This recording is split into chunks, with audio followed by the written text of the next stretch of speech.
Herkese merhaba Kuveyt'ten. Şimdi otele yerleştim. Continental Otel adı. Şehir merkezine yakın buradan. Şöyle bir kural var. Kuveyt'te hostel yok. Sadece otel var. Ama şöyle bir kural var otelde. Evli olmayanlar kalamıyor burada. Sadece evli olan kalıyor bu otelde. Yalnız bir erkek turist kalabiliyor. Evet. Banyosunda şöyle banyo gayet iyi.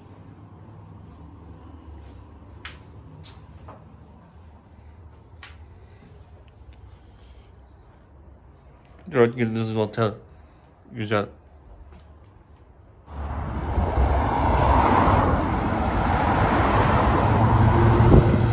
Dünyanın en değerli para birimi ülkesi Kuveyt'e geldik. Abu Dhabi'den Kuveyt'e 315 TL geldim. Tek yol 1,5 saat sürdü. Çok yakın. Ucuz.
Şu anda Kuveyt Kulesi'nin tepesindeyiz. Manzara güzel, şehir manzarası ve arkada deniz manzarası. Ben buraya ücretsiz geldim engelli katında. Ama normalde ücretli. Galiba 3-4 Kuveyt dinarı pahalı. Ülkenin nüfusu 4 milyon, başkenti nüfusu 3 milyon. Ama fiyatlar burada Türkiye'de aynı. Suudi Arabistan ve Irak'la ortasında kalan bir ülke. İran'a yakın.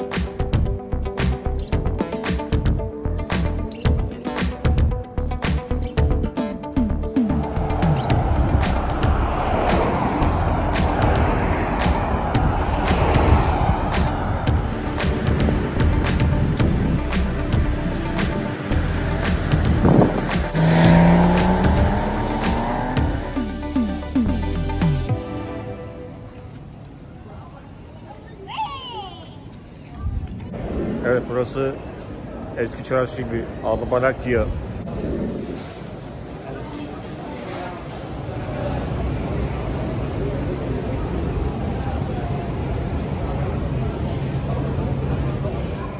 Evet, bu da etli humus. Fiyatı 120 TL.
Kuveyt'in en büyük parkı Aşadil Parkı'na geldik şimdi.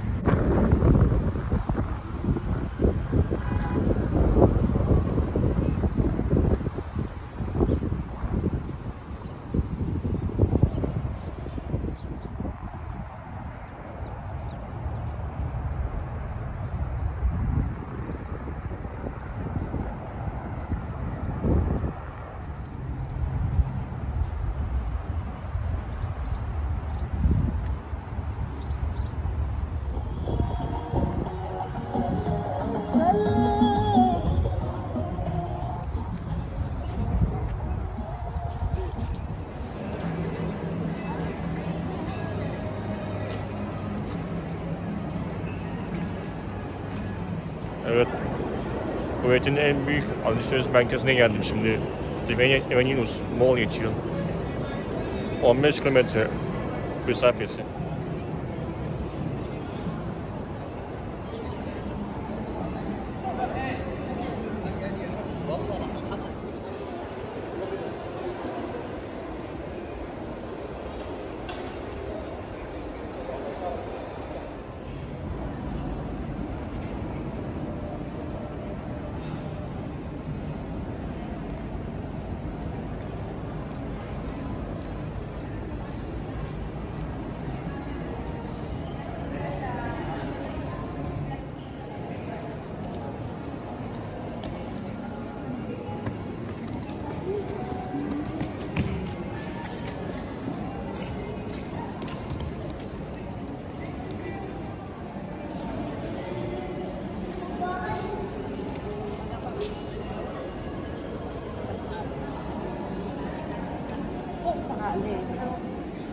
Güzel bir AVM yapmışlar. Çok güzel.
Evet, Kuveyt turunun sonuna geldik. 2 günde bitirdik turu.